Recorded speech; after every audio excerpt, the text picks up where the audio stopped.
you? Good. Oh. Oh, let's go back. Oh. There we go.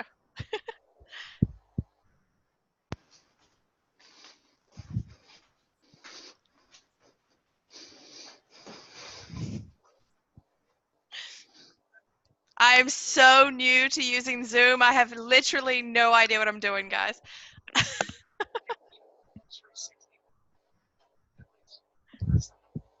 Hi, Kelly. Oh, there we go. Hello. I am so new to this that I'm like, I don't know if I should be hearing people or not hearing people. Oh, well. I'll give it one more minute to see if anyone else pops in. Otherwise, we will jump in and get started. Okay. How was teaching today?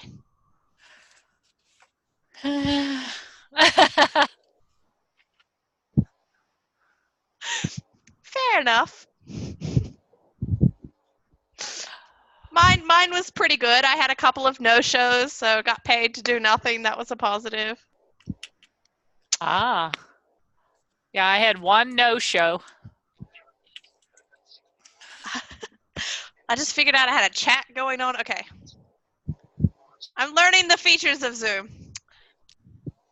I will try to make sure my volume is super high. Okay. Okay.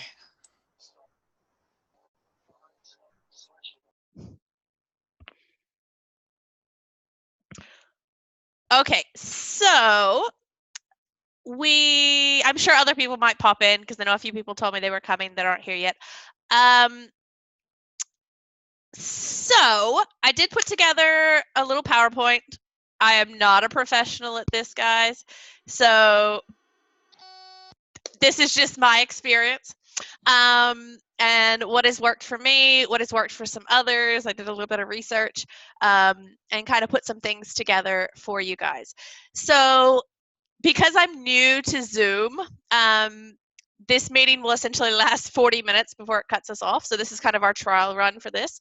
But the PowerPoint I put together is only like 6 or 7 slides, and we'll do a lot of chatting. So if you guys have questions, you can put them in the chat box, or you can just unmute your mic and yell at me, because I'm used to talking to people, not talking at people. So if you have questions, definitely talk to me. Okay, so first of all, let's just jump in, I think would be the easiest way. Okay, so first thing I will tell you guys, has everyone figured out where to see your ratings? No? Okay. So if you go into your portal, I think I can show you guys because I still have it up. Yeah, perfect. Okay, so when you go into your portal, if you go to your consultant tab, and it is the 5th one down, you click feedback report. That will bring up a little box.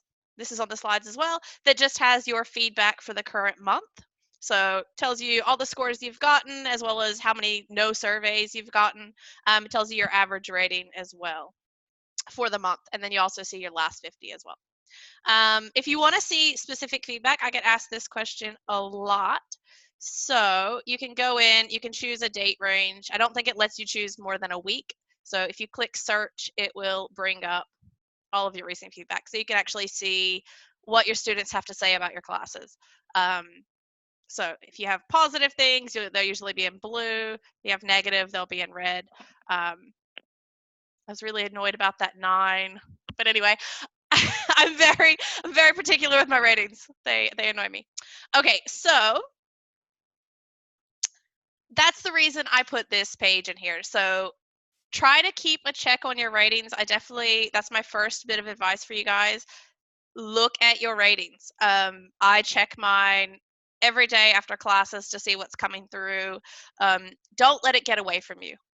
So if you need to keep an eye on where it's at pretty much constantly, because you don't want to suddenly be surprised, if your rating falls below 9 or falls to a certain point or whatever, and you get that email saying, oh no. So keep a check on this. It's super important. Okay, so now's the fun part. So I've kind of divided this into different parts. The biggest one, and this is the reason I put this as the first slide, and honestly, I think this is one of, thank you. This is one of the most important things, and that's why I put this as the first slide, guys. So I tend to get good ratings because I get to know my students. I don't go in and just deliver the lesson. I know at the beginning, these slides aren't long. I'm sure you guys, if you've already been teaching, typically you're seeing like 12 slides up to maybe 20 if it's a really big lesson. So there's not always a lot of material, right? You have time to talk to your students. Take advantage of that and use it. So on that first slide, I usually spend anywhere from 3 to 5 minutes just talking to my student. Laughing, getting to know them, asking more than just how are you doing today. I'll ask them, about their work. I'll ask them. That was very loud. I'll ask them about, their kids, their family. I will ask them what they did that day, but I'll take it a little bit further. So good question. I will, that's particularly for adults. For kids, I will do things that are more related to them. So I did get a question, how do you handle very young students with limited English? I ask them very, very simple questions. So I use prompts. I will, if I want to ask how they're doing, things like that. I have toys, so I'll ask them something, show them a toy, and just be like, do you like sheep? So simple, but I try to build a little rapport in the beginning. Even with young kids, if you're not having a conversation, if you just spend like a minute just being absolutely silly with them, 9 times out of 10 you win them over, because these kids sit in class all day most of the time. And I'm sure some of you have figured out when you ask the kids what they've done today, 9 times out of 10 the answer that you get is homework. So, giving them, I know you're laughing. I can see you laughing. So that is the answer I get 90% of the time. So give them a way to laugh. Even if you're not having a conversation with a very, very young child, you can still just spend time and be absolutely silly with them for a few minutes, and you'll win them over. Like if you make them laugh early on, you'll kind of find that they're with you throughout the rest of the lesson. This one's obvious, but smile and be friendly. So I don't care if I'm having the absolute worst, crappiest day. I don't care if it's my, first class of the day or my 15th class of the day. I hit the reset button, I come into class, and I'm always smiling whether I want to be or not. I could be falling asleep at my computer, but I'm still going to be smiling. So you have to remember that they're paying for this time and they want you to be happy to be there with them. Whether they are or not, I push through and I'm happy to be there regardless of whether, because some of the kids, I'm sure you found, some of the teenagers don't want to be there. So you kind of have to spread the joy.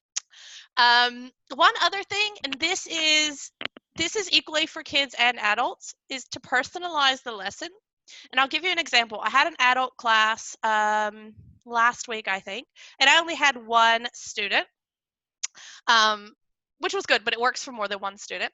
And the lesson was on raising daughters. Okay, so this lesson isn't necessarily applicable to everyone. So when I got to know the student at the beginning, I found out that she had a little son. And I pretty much we went with the lesson and we learned the vocabulary. We went with the lesson, but I personalized that lesson. Whereas I asked her about her son.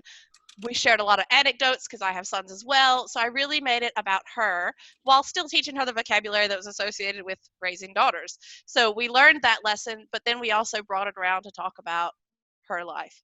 And I think that's very, very important, is making it about them. Okay, I've got a couple of questions. First one, do you find it hard when you can't see their reactions? Not really. When I started, yes, like 10,000% yes. But I still just teach. Like, whether I can see them or not, I still use my TPR. I still use my props. I'm still my same energetic, smiling self. You can kind of tell their tone when they're speaking. And usually if they don't have their cameras on, particularly for kids, it's just because they don't want to. Like, I usually find that teenagers don't have it on, whereas most of my younger kids do. Everyone has different experiences with that, but I just still teach. Like, nothing changes for me.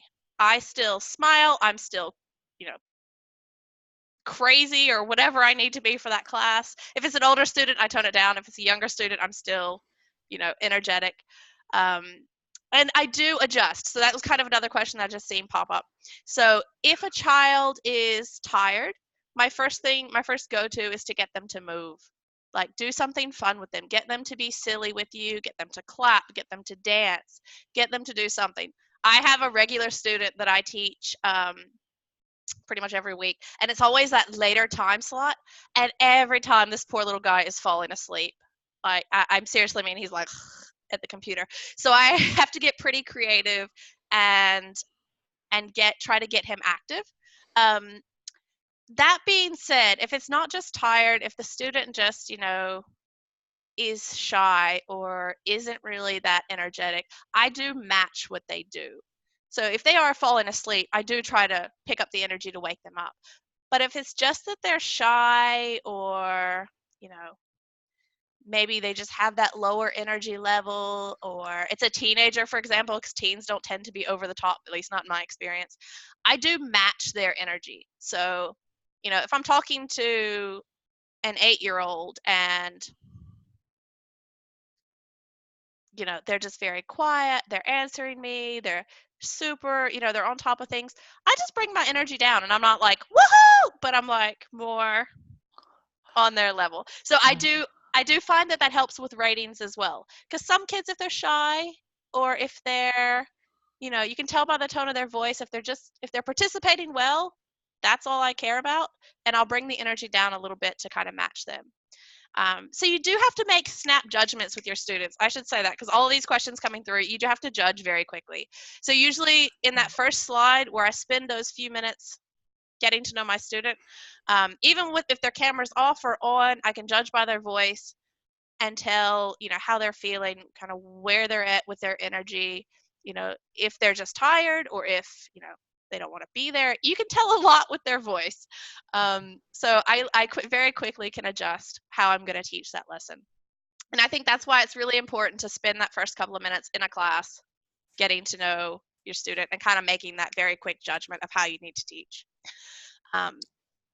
So yeah, I can't really give a very straight answer to whether I should tone it up or tone it down, because it depends on the student. If the student's falling asleep, yeah, I'll pick up the energy to try to get them awake.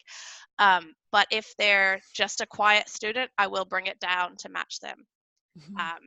And same for adults as well. This doesn't just go for kids. Like, some adults, if I can tell an adult is like super busy or a little bit distracted, I'll kind of, or like if they're just quiet or they're not super confident speaking, I will try to match whatever they're doing. So, try to get them involved more if they seem a bit busy. Or I've had an adult class where I had 5 students, and one of them was talking on her cell phone the whole time. So she pretty much stayed muted, and she still gave me a 10. So you get all kinds. You just have to work with them.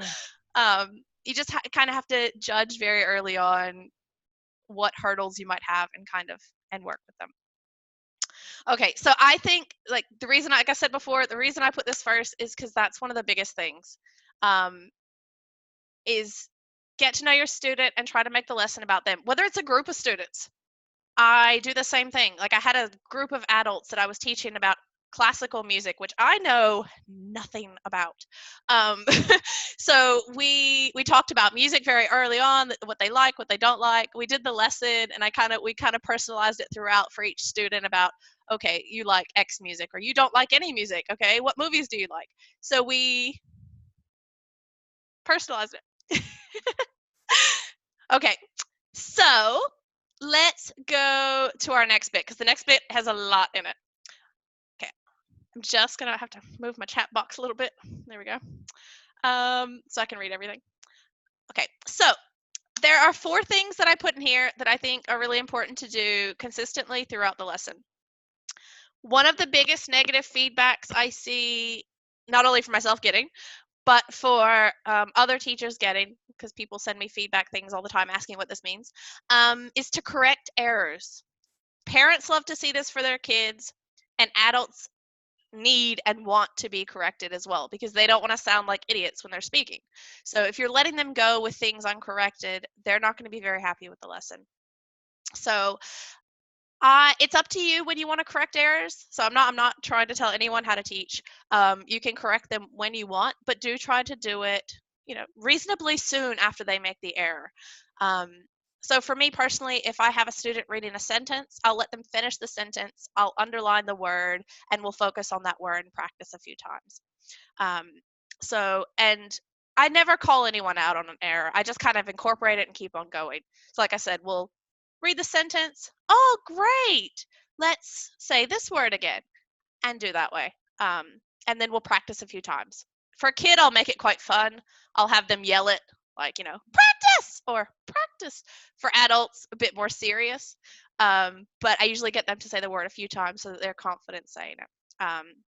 That is one of the biggest feedback things I've seen. The other one for both kids and adults is the speaking opportunities. So I try my best to make whoever I'm teaching talk. For very lower level kids, obviously this is a bit harder, but I'll do whatever I have to do. I'll ask them yes or no questions just to get them to say something and then get them to say the sentence. So even if it's something simple, do you like yellow? Yes. Okay. Yes, I like yellow, to get them to expand.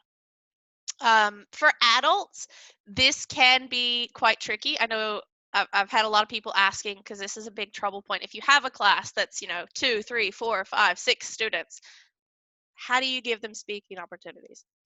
I am very, very diligent with this. I almost just have like this little clock wheel going. So if I have 3 students in a class, I'll be like, okay, Marlissa, read this sentence. Okay, Jolene, read this sentence. Okay, and keep going. And I literally will just alternate through their names. Their names are listed on the side of your screen in the class. I literally will just mentally keep a check and make sure that I am rotating through them so that every single person has a chance to speak. So for reading, I'll go through the slides before and say, okay, I have 3 students. We'll break it up this way, get each one to read, and then I'll ask them questions. Sometimes I'll ask them all the same question. Sometimes I'll give them different questions. Mm-hmm. Good question. So can everyone see the chat? Okay, just making sure. So it depends on the situation. I don't mute them unless there's noise happening because I will call students by name when I want them to answer. So if I am asking a question, I say their name first. So I will say, Jolene, what are you doing today? Give you the chance to answer, and then I'll move on. Marlissa, did you work today? And just so I don't always ask the same question. It depends. Like if it. Oh, go ahead. Yeah. I have a question. Yeah. Speaking of, this morning I had 2 children, and I couldn't see the name on the bottom.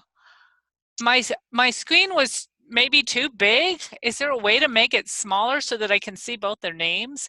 They were both in view. Yeah. But when I tried to pull my bar down, it wouldn't show me their name at the bottom, so I couldn't put the pencil on, just... Ooh, that's interesting. Which classroom was it? Let's see. How would I know? I think they've all been 2.0. Okay. I think you might can try actually just going up in like your Chrome settings and just zooming out that way. Did you try that? Zooming out. You mean in the box in the middle? Did you try that one as well? Yes, I did that already. I see Lena said pull the dividing line Oh, there toward you go. you. Now, pull the dividing line, that line, like the one where on the left my box is that what you're saying? I've never had this problem, so I'm curious to know her answer as well.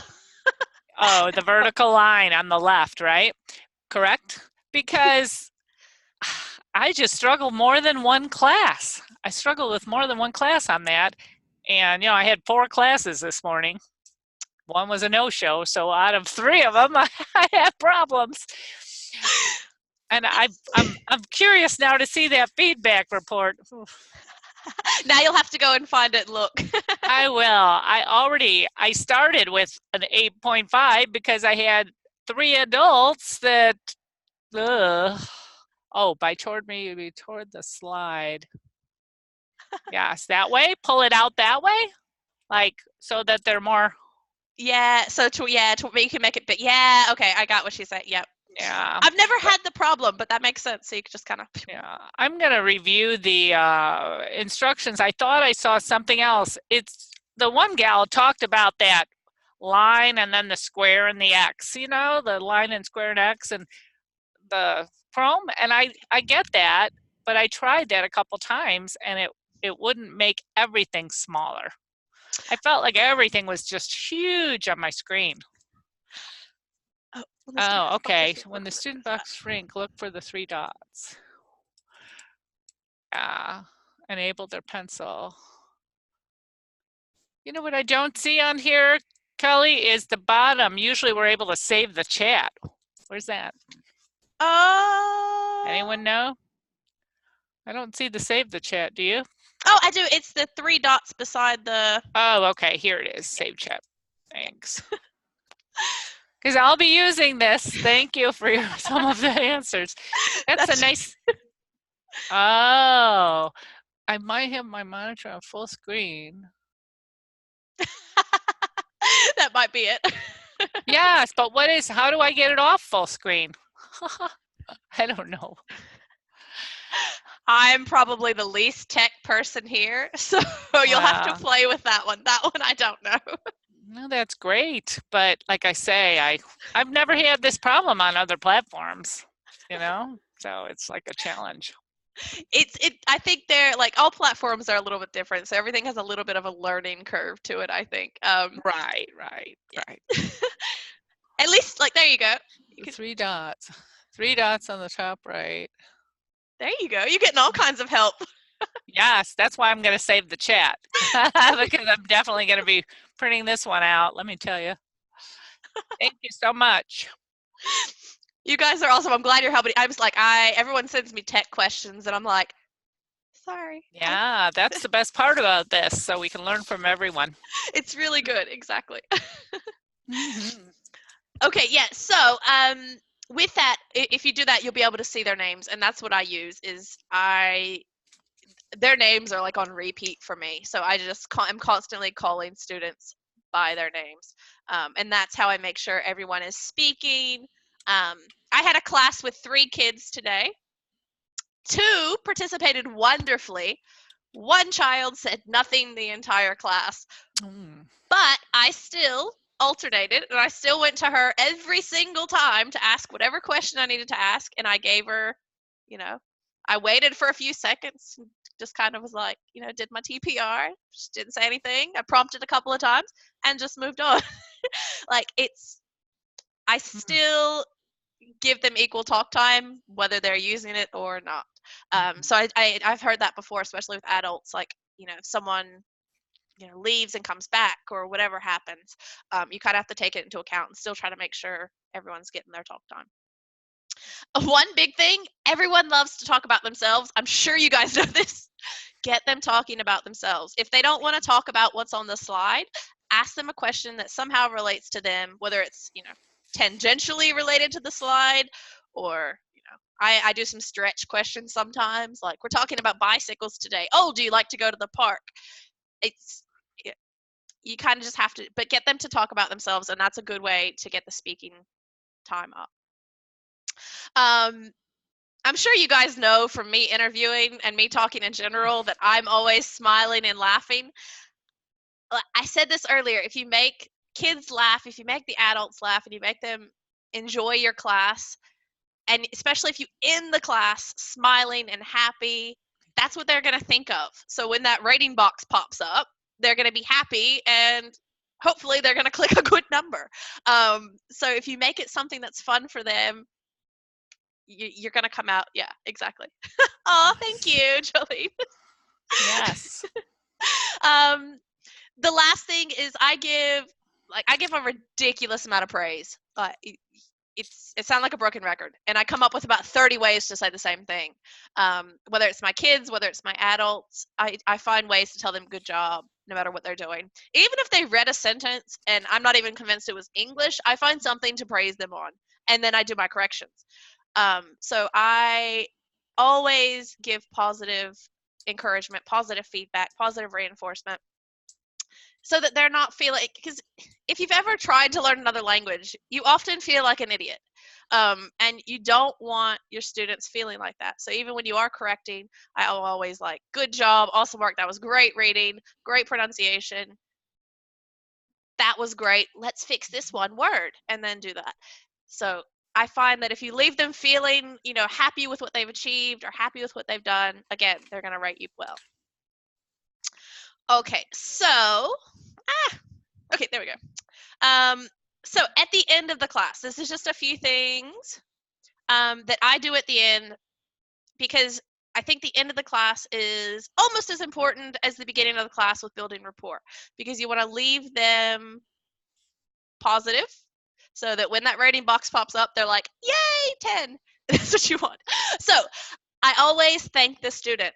Like, I always thank them for being in class, for, their hard work, for whatever they did well today, and tell them how much I absolutely loved the class.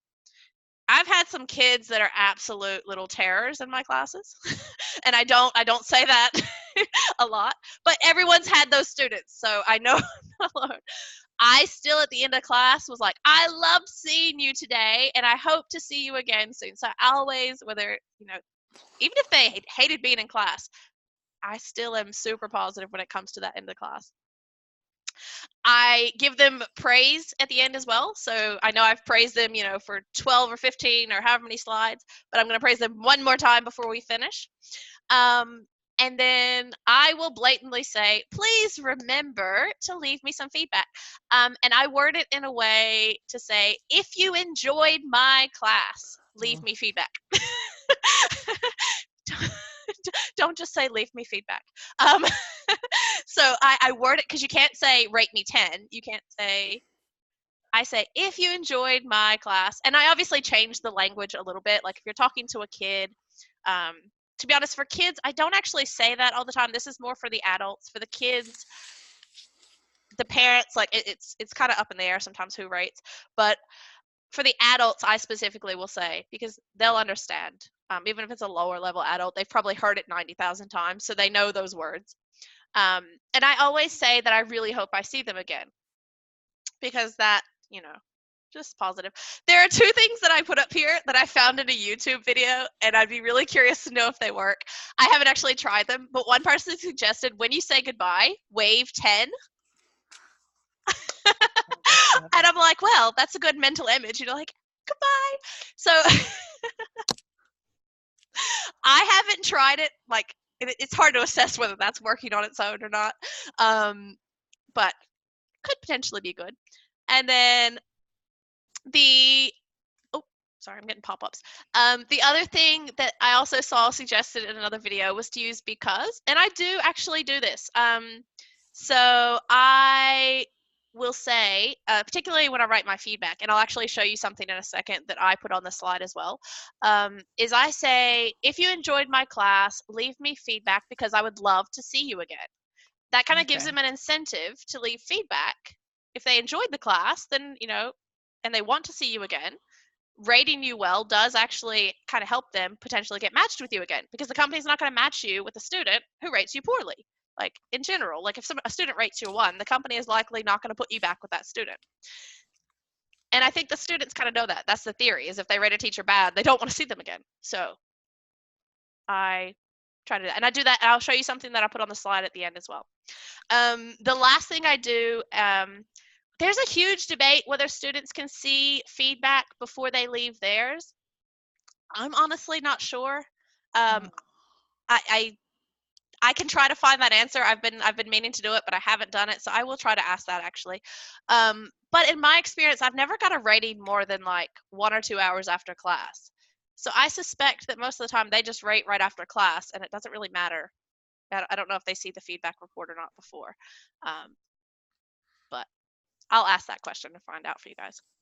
But regardless, I do take that into account just in case they do. I always leave positive feedback.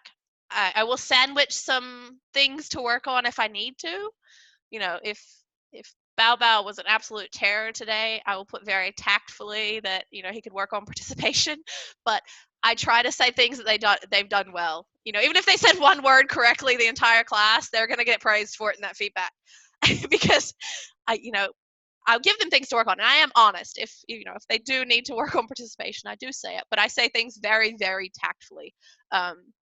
Because I'm sure you guys probably are aware in Chinese culture, like saving face is a really big thing. So honesty is good, but you have to put it very tactfully as well, because it can be seen, even in today's society, that, you're kind of, bringing down their appearance, so to speak. So you do have to be quite tactful, but still honest. Over her head, and the feedback stage also there.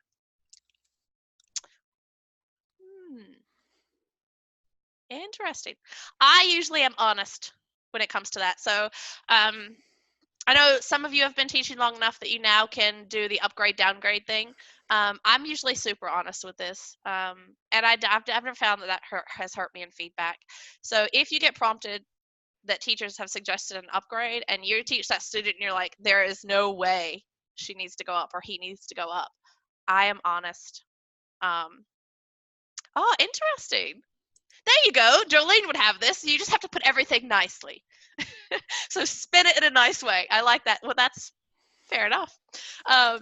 Yeah, I'm always honest with the upgrade downgrades. Like, I'll be super positive in feedback and say what they've done really well, put any little things they could work on in a positive way.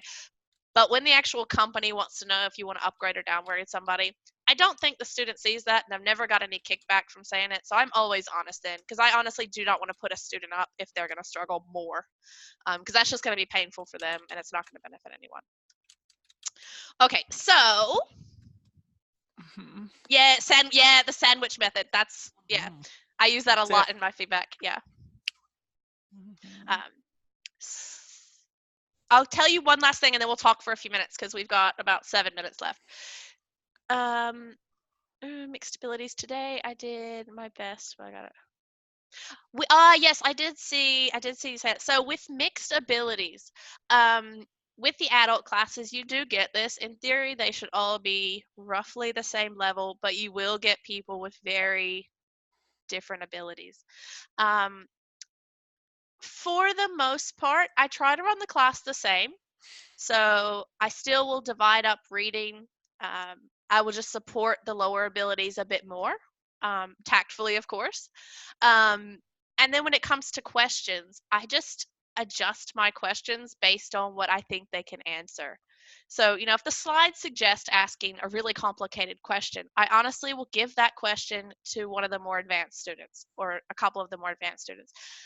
And that will be one of those times where I actually choose to ask different questions to the students. Because I said that earlier. I will sometimes ask the same question to all. Other times I will give them different questions. This is one time that it was children or it wasn't children? Same thing applies though. So it was children. Okay. Same thing applies though. Adults or kids. So I will, like with reading, I will support them with questions. This is one of those times where I will give them different questions. So if there are questions on the slide and they're maybe, at level and the students with the lower abilities probably can't answer those, I will give the hard questions to the more advanced students, and then I will come up with other questions for the lower level students. Still on topic, like still generally what it's on about. But I would just bring the questions down a little bit to ask them in a much simpler way or to generate a much simpler answer, which can be hard. because some of the topics, some of the topics are a bit strange. Yes, I did all that. Let's see. Anybody else have ideas? What else would you do in that class? No. No. It's hard. Panic. Yeah, that's true. Well, I love these suggestions. Yeah, sometimes it's hard to know what the ratings actually came from what you did in the class. It could just be the student being frustrated because they are lower than everyone else. I love these suggestions. Great. I do those after class sometimes too. Even like, yeah, mixed abilities, like, yeah, maybe in that case there might not have been much you could have done other than, good energy, lots of praise for those students. Yeah, it's beg for kindness. Yeah, that's a good one. That's a good one. I'll try to see if I can come up with some more ideas for the mixed abilities. Again, I think Jolene said it. The rating sometimes is really random, so it's actually really hard to tell if you're getting the rating because the student just had a really crap day, or because they didn't like how you ran the class, or any other reason. But with mixed abilities, just try your best to still do the equal speaking time. Praise them no matter what they do well. And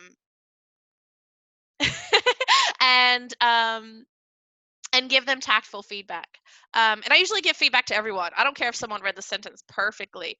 I'm sure there's something they can work on at some point in that lesson. So everyone gets some feedback regardless. Okay, we've got like 3 minutes left before I'm pretty sure this program is going to kick us out. So, go back. I will give this to you guys. You're welcome to use this if you want. So I translated this a long time ago. And what it translates to is exactly what it says at the bottom. And I will put this on the last slide, usually. Depends on the class and if I have time. I usually try to. I've seen people put it on the first. I've seen people say to put it on the first two. I'm not that like rate me from the beginning, but some people do. So, is there a way to have only children? No. Unless you only open 30-minute time slots. Yeah, unfortunately not. I will put this PowerPoint into the Facebook group, so you'll have access to this as well. But yeah, if you want to use this, you're welcome to, because obviously it says it in English on the last slide, but if you're teaching a lower level student, they're going to look at that and be like, what does that say? So I just put this there, and it literally just says, if you like class, rate me. Because again, that's that implying that, if they had a positive experience, then you want a positive rating. And I use the because there. So I do use the because. Okay, we've got about a minute left if anyone has any last questions before this program cuts us off. I think this went pretty well, so I probably will subscribe to Zoom properly now so I can do longer sessions. But I don't think it's going to cut us off. I saw that thing about that it was extended. Oh, it did. Okay, we'll see if we'll test it. We'll test it if it cuts us off. Yes. That'll be good for me. I did figure out how to record this, so this is also going. So I'll put the PowerPoint and the actual video. Super. On the Facebook group. And I plan to start doing things like this regularly. So if you guys have topics or things you want to talk about, or if you guys just want to do like, FAQ sessions, we can do that too. So I'll try to start doing this quite regularly. Yes. I want to show one of my prizes today. I like that. That's really cool. And the kids, they just loved it. I held up the candy and they licked it. I had a giant real candy and it fell off my desk and just crushed to pieces. So, but I didn't use this for the adults. Yeah, that's right. I don't do rewards for the adults, unfortunately. But I will tell you that I played Surfing USA at the end of and they all laughed. Well, I don't know. That helps. I think a lot of times you can. I do silly things with adults too. Exploding fruit. Yes, I like that, Jolene. Yes, I try everything. The apple, Everything. Mine today was pizza. Uh-huh. So I ate the pizza. Hey, I've got real pizza here. Now you're just showing me up. You're out propping me. And we put it in the oven too. Oh, that's a good one. Yeah. You guys are. I have like, because I travel, all of my stuff is like printed stuff, so I kind of have to be here. But I have to look at that AliExpress because I had something I wanted to buy. Look, I have the little props, like a chair. that's just cool. Dollar Tree. Dollar Tree. That's really. I have mine is like, I have like all these little Now that we're I feel like we're in a prop show off. I found like all these little toys. So I have all these little finger puppet animals, and then like all these little things from, because I'm in Europe. We have Flying Tiger, which is kind of the equivalent of Dollar Tree or Target, Dollar Spot. Yes. And my husband, fiance, whatever I call him these days, he refuses to let me go in there unsupervised because I spend too much. Here's my ice cream. Ice cream's a big one. I still haven't used the Stars to Apple. Like I have Android, but I've heard you could use it on there as well. So I still haven't. Yeah, I still haven't. You would need to use it on iPad, I think, because at least the guy said no phones. No that phones. is, I have been getting that lately. So when I started, and I've been doing this a really long time, so I probably should stop as well, is I used my phone in class, but not like, I think this comes because very recently someone was caught on camera like this, and they got canned, like immediately. Yeah. So I think that's kind of where the crackdown has come from, because I often, like, I keep my phone here, and if I want to search for something, I would do it and like quickly search and show them a picture. So it never looked like I was on my phone. But I do think they're kind of stricting on that. So I would suggest using an iPad if you have it. But if you have something just to hold up on your phone, I think you may still be safe, as long as you're not like caught on camera, like looking like you're texting. 'Cause it's all about perception. If somebody happened to stop the video then with you holding up your phone, it's all about perception. I did see a couple of comments. I didn't miss them. Demo sessions. I will research that and see if I can do a session on it. I have never been invited to demos, so I will see if I can come up with a presentation on that as well. And maybe get some of the other teachers who have recently been invited and started doing it to contribute as well. And going through the portal, I just saw Jolene ask that one as well. So I will definitely, I think the portal will be my next one, actually.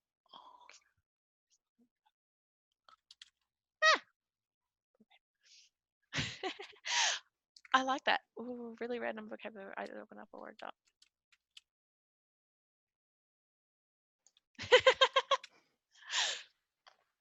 Here's one example of, I have Crush It fruit.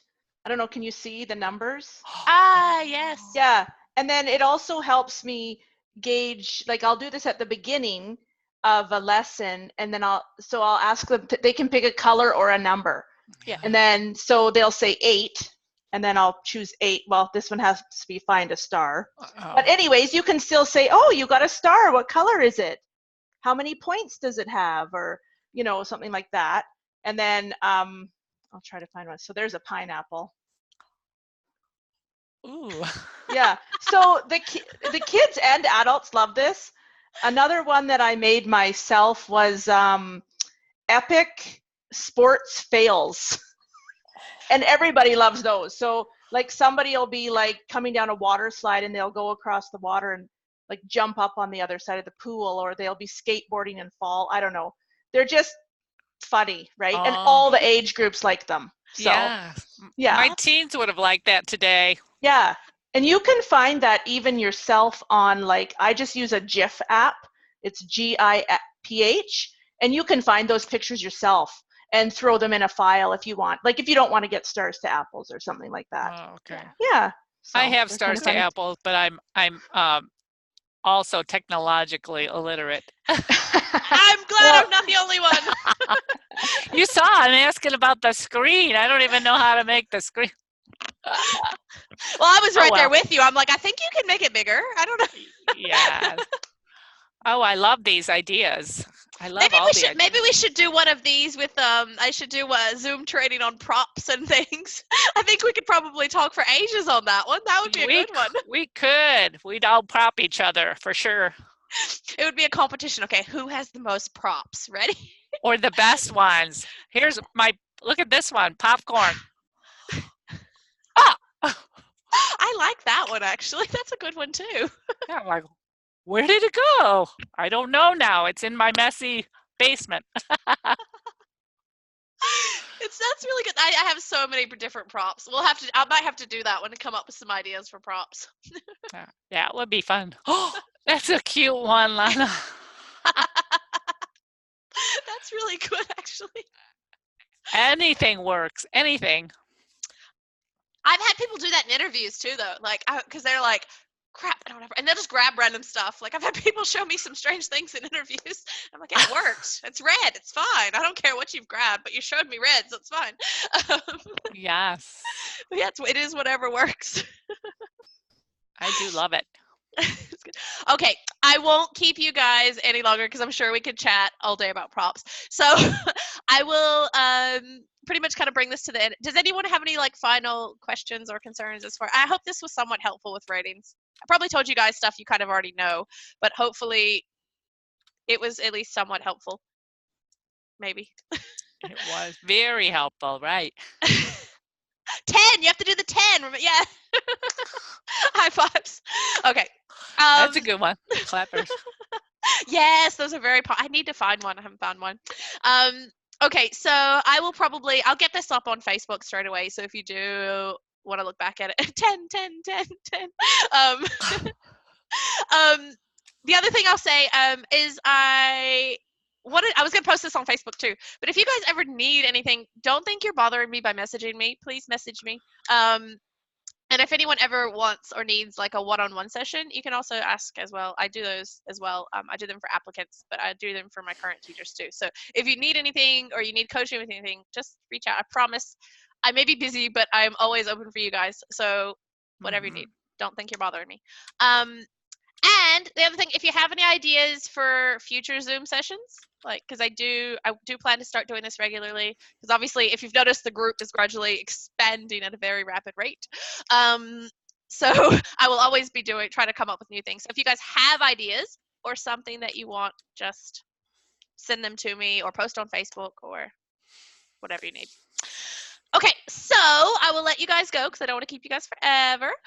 How do we put an app to change our MPT hours? I'm baffled. Good question. Okay, so since we still have time and I haven't got kicked out yet, I'll quickly show you if I can. Oh no! I closed my window. Hold on, I have to do that again. Let's try that again. This one.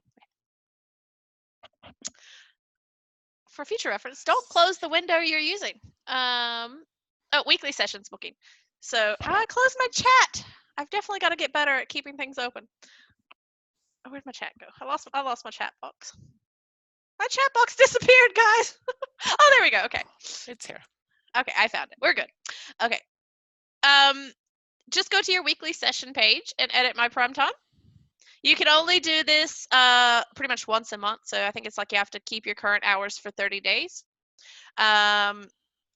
I cannot take anyone through a demo for this because I refuse to change my hours and have refused to change them for the past year because I was hired under 7 hours, not 10. So if I change, I have to go to 10. So I love my job and I do often do more than 10, but I don't want to permanently commit to more than 7. So, but what you do is you just go new. And I have clicked this button, so I know it's not going to change anything. So it'll tell you how many hours you need to select and how many you're submitting. They do, at least from my understanding and my experience, they do have to align with whatever the current hours in demand. Yeah. So if you ever have a question about what those are, I usually try to post them in the Facebook group, or you can message me and I'll send you the little picture of the hours. I honestly suspect if you are thinking about changing them, maybe wait about a week or two Yeah, I'm not touching the schedule. I will never change my schedule unless they drop back to the 7-hour requirement. I literally got on board right before they changed it. I'm like, yeah, no, I'll keep that. So if you do think about changing your schedule, because you can only do it like once a month or 30-day gaps, maybe hold off for a week or two unless you really like the current schedule, because I suspect it's about to change again. It's not 100%. I don't have that inside information, but I know students are going back to school. So like those hours, for example, that are on like a Monday morning are probably going to fall off and go somewhere else. So you might have more options when the hours do change. But it's completely up to you and what works better for you. You can change them now or change them then, or change them multiple times. It really doesn't matter. Okay. Okay. Yeah, no, there's not a penalty for canceling if you do. So other that you lose your attendance bonus, but otherwise it doesn't affect your bookings unless you're doing it a lot under 24 hours. So it doesn't really matter. Okay, I will let you guys go because we've got off topic, and I will do another Zoom session on everything portal related. And if you have other specific questions, just message me. So Wonderful.